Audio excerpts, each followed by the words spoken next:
Bulletin का आगाज करेंगे। सबसे पहले आपको बताएं, कराची में कार शोरूम पर भत्ताखोरों की फायरिंग का वाकया। एक रोज गुजर गया, अब तक कोई मुलजिम गिरफ्तार न किया जा सका। जमशेद क्वार्टर्स थाने में दर्ज मुकदमे में मुद्दई के मुताबिक हमलावर ने कार पर 2 फायर किए, गोलियां ड्राइविंग साइड पर लगी। वाक़े के बाद भाई को भत्ते की कॉल और मैसेज मौसूल हुआ। मैसेज भेजने वाले ने अपना नाम अहमद अली मक्सी और ताल्लुक लियारी गैंग वार्ड से बताया। पैगाम दिया कि ये ट्रेलर है, शाम 7 बजे तक 50 लाख रुपए न दिए तो फिल्म चलेगी। पुलिस के मुताबिक अहमद अली मक्सी ग्रुप के खिलाफ भत्ताखोरी के 50 से ज्यादा मुकदमा दर्ज हैं। बदनाम ज़माना भत्ताखोर ग्रुप बैरून मुल्क से ऑपरेट किया जाता है। कराची में एक बार फिर ताजिर बिरादरी भत्ताखोरों के निशाने पर। बैरून मुल्क से 3 गिरोह सरगर्म। पुलिस ने हालिया कार्रवाइयों में 4 भत्ताखोर हलाक और 5 को जख्मी हालत में गिरफ्तार करने का दावा किया है। 1 साल के दौरान गिरफ्तार मुल्जिमान की तादाद 21 हो गई। रवां साल अब तक 55 मुकदमात दर्ज हुए। नवीद कमाल की रिपोर्ट में जानिए।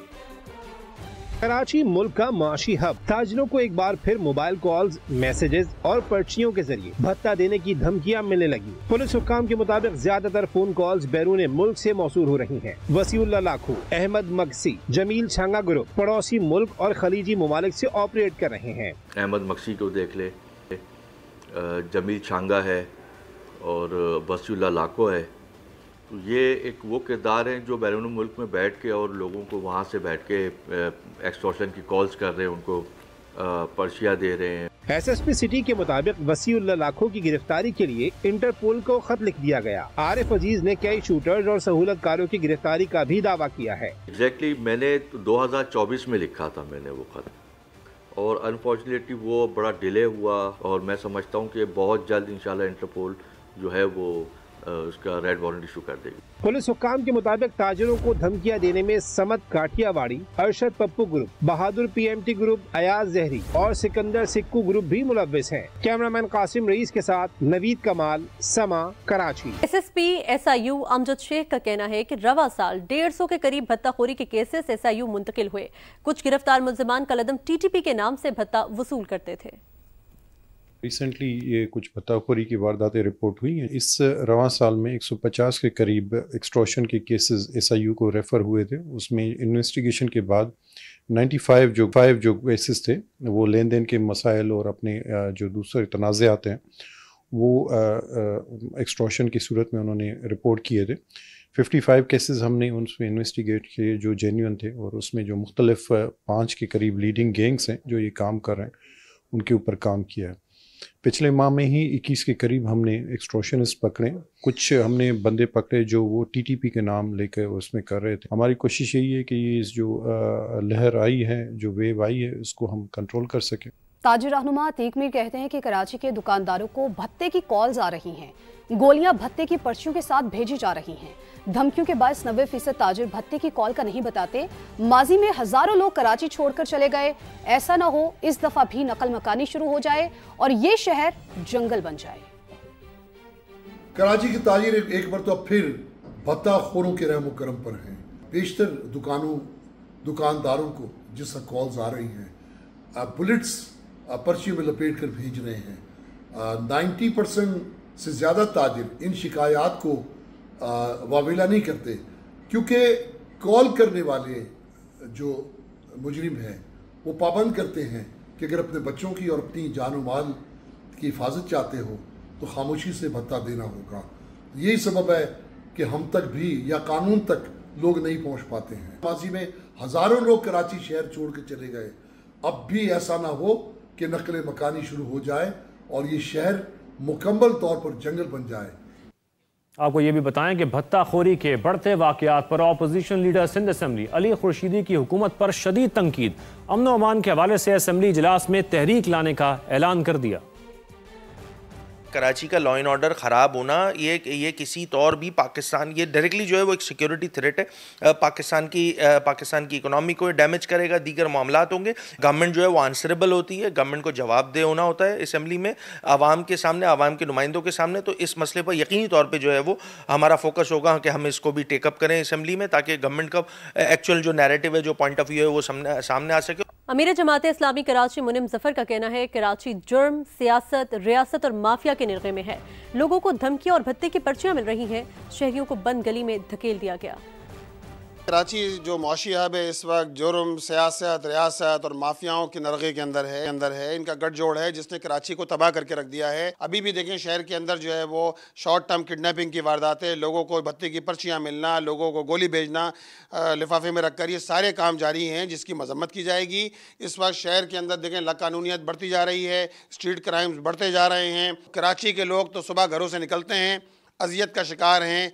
कराची के लोग घरों को अजियत का शिकार हैं। कराची को तो आपने एक बंद गली के अंदर धकेल दिया है। पेशावर में भी भत्ताखोरी के वाकयात बढ़ गए। सरहद चैम्बर के सदर जुनेद अल्ताफ कहते हैं कि भत्ताखोरी के वाकयात से कारोबार मुतासिर होता है। समा के नुमाइंदे सजाद हैदर से गुफ्तगू में उन्होंने क्या कहा, आइए जानते हैं। जी बिल्कुल, भत्ताखोरी के जो वाक़यात आ रहे हैं इस टाइम हम यहाँ पर मौजूद है सरहद chamber of commerce and industry में, और यहाँ पर हमारे साथ इनके सदर मौजूद है जुनेद अल्ताफ़। उनसे हम जानना चाहते हैं कारोबारी हज़रात को भत्ताखोरी के वाक़यात से क्या मुश्किलात होती हैं। भत्ताखोरी तो देखें जी हर जगह डिस्करेज की जाती है। पहले कराची में इस तरह के वाक़यात होते थे, अब पेशावर में भी अनफॉर्चुनेटली वाक़यात हो रहे हैं जो हमें मतलब काफ़ी डिस्टर्ब करते हैं। हमारे वर्कर्स से इवन स्नैचिंग हो रही है इंडस्ट्रियल स्टेट में, लेकिन उसकी एक वजह यह है कि इस खिते में कारोबार जो बॉर्डर की बंदिश है उससे बेरोज़गारी बढ़ रही है। जब बेरोज़गारी बढ़ती है तो फिर ज़ाहिर बात है इस तरह के वाक़यात भी रुनुमा हो जाते हैं। तो हमारी तो हुकूमत से भी और अपनी सूबाई हुकूमत से भी ये दरख्वास्त है कारोबारी सरगर्मियों को फ़रोग़ दिया जाए। जो हमारे इंडस्ट्रियल जोन्स बने हुए हैं उनको बरूए कार लाया जाए, यहाँ पे सनतकारी हो।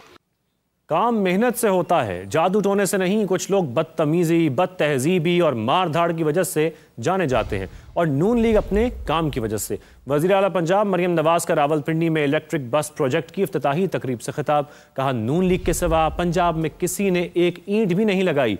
6 माह के दौरान 1000 नई सड़कें बन रही हैं। लोगों को मालूम हो गया कि तरक्की करनी है तो नून लीग को वोट देना है।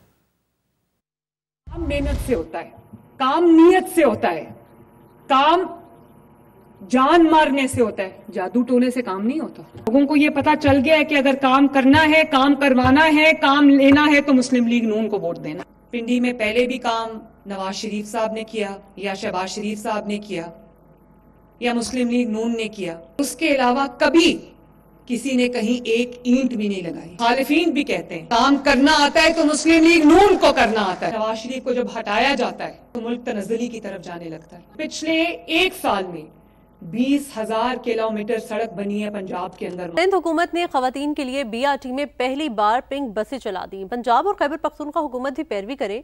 सीनियर वजीर शर्जील मेमन का मशवरा। कहा, ट्रांसपोर्ट के शुबे में आने वाले दिनों में मजीद खुशखबरियां मिलेंगी।